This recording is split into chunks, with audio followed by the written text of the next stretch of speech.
অসমৰ ৭০ নম্বৰ স্থানত অৱস্থিত হোজাই জিলা। প্ৰায় ৯ লাখ জনসংখ্যাৰ বিস্তৃত এই হোজাই জিলাখন আটক ধুনীয়া হৈ পৰিছে। ওখ ওখ বিল্ডিং আৰু বহুতো ব্যৱসায় বাণিজ্যৰে ভৰি পৰিছে হোজাই জিলাখন।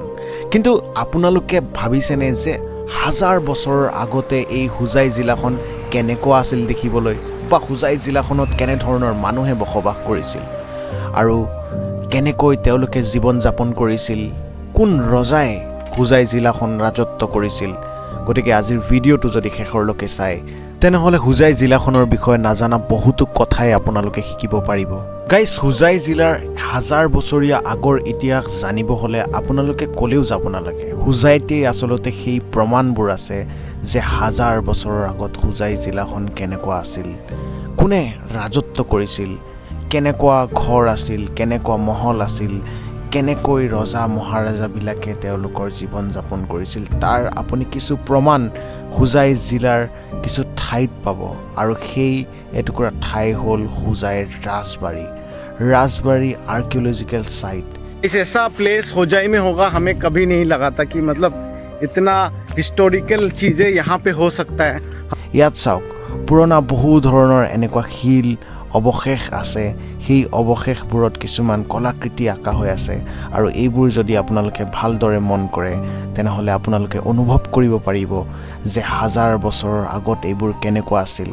আমি বৰ্তমান AI টেকন'লজিৰ সহায়ত এই যিবোৰ ষ্ট্ৰাকচাৰ আছে কিছু ক্ষেত্ৰত আমি সেইবোৰক নতুন ৰূপ দিবলৈ এই ভিডিঅ'টোৰ মাধ্যমেৰেই চেষ্টা কৰিছোঁ। গতিকে লাষ্টৰলৈকে ভিডিঅ'টো আপোনালোকে নিশ্চয় চাই থাকিব। আৰু এয়া চাওক, এয়া হৈছে পুৰণা যুগৰ ইটা। হাজাৰ বছৰৰ আগতে নিৰ্মাণ কৰা এই ইটাবোৰ এতিয়ালৈকে আজিৰ তাৰিখতো এই ইটাবোৰ কাৰিকৰী হৈ আছে। এই ইটাবোৰ এতিয়াও বান খাই আছে। আচলতে কেনেকুৱা টেকন'লজি ব্যৱহাৰ কৰা হৈছিল হাজাৰ বছৰৰ আগতে। গতিকে আপোনালোকে দেখি থকা এইবোৰ হৈছে কিছুমান মন্দিৰৰ অৱশেষ। কোৱা হৈছে 10 শতিকাত কাছাৰী ৰজাৰ দিনত এই মন্দিৰসমূহ নিৰ্মাণ কৰা হৈছিল। প্ৰায় হাজাৰ বছৰৰ আগতে নিৰ্মাণ কৰা মন্দিৰবোৰৰ ভিতৰত এই মন্দিৰটো এতিয়াও ভাল অৱস্থাতে আছে। আপোনালোকে চাওক, ইয়াতো কিছুমান আপুনি মন্দিৰটোৰ এটা আচৰিত বস্তু পাব যে মন্দিৰটো সোমোৱাৰ আগতে এটা ছুইমিং পুলৰ নিচিনা আছে। বৰ্তমান ইয়াত পানী নাই, শুকাই গ'ল, কিন্তু এই ছুইমিং পুলটো পাৰ কৰিহে আপুনি মন্দিৰলৈ যাব পাৰিব।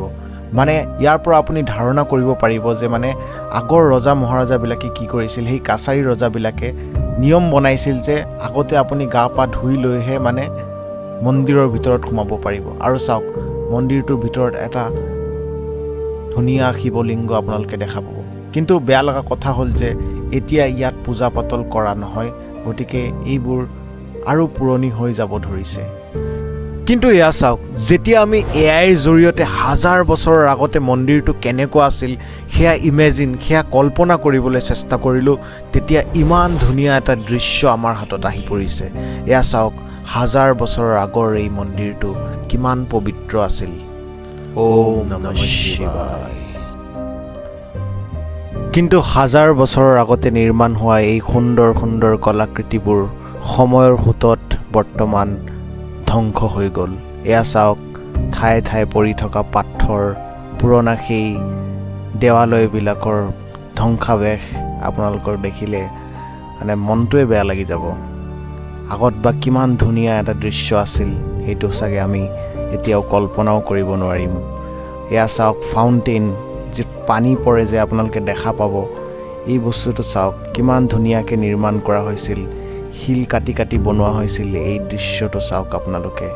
আৰু ইয়াত কিছুমান আপোনালোকে অসুৰৰ মুখ কেইখনমান তলত আঁকা হৈ আছে। চাওক, মই দেখাই আছোঁ আপোনাক, অসুৰৰ মুখ কেইখনমান আঁকা হৈ আছে, যিটো চাই পেলাই মই আৰু আচৰিত পালোঁ। হোজাই ৰাজবাৰী আৰ্কিঅলজিকেল পাৰ্কত আপোনালোকে যদি আহে তেনেহ'লে আমি ভিডিঅ'ত কেপচাৰ কৰা বাহিৰেও আৰু বহুতো আপোনালোকে ঐতিহাসিক বস্তু দেখা পাব। চাওক, আপোনালোকে যদি হোজাইত বাস কৰে তেনেহ'লে হোজাইৰ ইতিহাসৰ বিষয়ে জনাটো অতি জৰুৰী। গতিকে আপোনালোকে আহি ইয়াত মাজে মাজে সেই পুৰণিকলীয়া ইতিহাসটো এবাৰ নিজে অনুভৱ কৰিব পাৰিব। আৰু এটা শান্তি আপুনি পাব, ইয়াত নিশ্চয় পাব। কাৰণ গছ গছনিৰে ভৰা এই পাৰ্কখনলৈ আহিলে আপোনাৰ মনটো নিশ্চয় শান্তি লাগিব। আৰু আপোনালোকে যদি ৰাজবাৰী আৰ্কিঅলজিকেল সাইটখন চাম বুলি আহে তেনেহলে আপুনি তাৰ ওচৰৰে নভঙা মা চামুগা কালী মন্দিৰলৈ বুলি চাবলৈ আহিব পাৰে এই মন্দিৰটোৰ নামটো লৈ বা নাওভঙা বুলি জেগাখিনিৰ নামটো লৈ এটা কাহিনী আছে যে এবাৰ চুৰ কিছুমানে কি কৰিলে মা কালী মন্দিৰৰ পৰা অলংকাৰবিলাক চুৰ কৰি পলাই গুচি গৈছিল নাওৰে কিন্তু মাৰ অভিশাপত তাত কি হ'ল হঠাৎ নাওখন ভাঙি গোটেই চুৰখিনি তাতে ডুবি মৰি থাকিলে আৰু তেতিয়াৰ পৰা সেই ঠাইটুকুৰক নাওভঙা বা নভঙা কালী মন্দিৰ বুলি জনা হয় আৰু ইয়াৰ লগতে এই জেগাখিনি বা এই মন্দিৰটোৰ আৰু এটা জনবিশ্বাস আছে যে যদি আপোনাৰ মনত কিবা ইচ্ছা আছে তে আপুনি এটা কাপোৰ বা এটুকুৰা সূতা লৈ ইয়াত থকা গছবিলাকৰ পাতত বা ডালত আপুনি যদি প্ৰাৰ্থনা কৰি নিজৰ মনৰ ইচ্ছা প্ৰকাশ কৰে তেনেহলে অতি কম দিনৰ ভিতৰত আপোনাৰ মনৰ বাঞ্ছা পূৰণ হয় বুলি এটা জনবিশ্বাস আছে গতিকে ময়ো নিজৰ আত্মীয় স্বজনৰ অনুৰোধত দোকানৰ পৰা এটুকুৰা কাপোৰ কিনি আনি গছত বান্ধিবলৈ বুলি ওলালোঁ আৰু মনে মনে কাপোৰটো বান্ধি মই নিজৰ মনৰ ইচ্ছা ভগৱানৰ আগত অৰ্থাৎ মা কালীৰ আগত প্ৰকাশ কৰিলোঁ আৰু তেওঁক এটা সেৱা জনাই তেওঁক এটা প্ৰাৰ্থনা জনাই মই নিজৰ ঘৰলৈ ঘূৰি আহিলোঁ হেল্ল' গাইজ মোৰ নাম হৈছে শশাংক আৰু ভিডিঅ'টো কেনেকুৱা লাগিল চাই নিশ্চয় এবাৰ জনাব আপোনালোকক মই জনাওঁ যে বহুতে জানে চাগে হোজাইৰ নামটো আচলতে হোজাই কেনেকৈ হ'ল চাওক মই আপোনাক কৈছোঁ নে হাজাৰ হাজাৰ বছৰ আগতে আমাৰ হোজাইখনত আচলতে কছাৰী মানুহসকল আছিলে কছাৰী ৰজা যিহেতু আছিল গতিকে কছাৰী মানুহসকল আছিল আৰু এই কছাৰী মানুহৰ টাইটেল এটাৰ নাম হৈছে হোজাই আচলতে কছাৰী মানুহসকলৰ টাইটেল হোজাই হয় বহুত এনেকুৱা মানুহ এতিয়াও আছে হোজাই থকা টাইটেলৰ মানুহ গতিকে এই কছাৰী মানুহসকল থকাৰ কাৰণে কছাৰী টাইটেল এটাৰ দিয়ে চাগে হোজাই নামটো হৈছিল গতিকে আজি আমি হোজাই হোজাই কৈ থাকোঁ কিন্তু হোজাইত কছাৰী মানুহ বহুত কম হৈ গ'ল বৰ্তমান গতিকে বাকী এইবিলাক কথা নাপাতো ভিডিঅ'টো কেনেকুৱা পালে নিশ্চয় এবাৰ জনাব আৰু চেনেল বা পেজটোক আপোনালোকে ছাবস্ক্ৰাইব বা ফ'ল' কৰি দিব আৰু লগতে যদি ভিডিঅ'টো ভাল পাইছে উৎসাহ এটা জনাবৰ কাৰণে লাইক এটা নিশ্চয় কৰি দিব আজিৰ কাৰণে বাই বাই আগন্তুক আৰু ভিডিঅ' যদি পাবলৈ ইচ্ছা হয় আপোনালোকে ভাল লাগিছে যদি তেনেহ'লে ছাপোৰ্ট কৰিব বাই বাই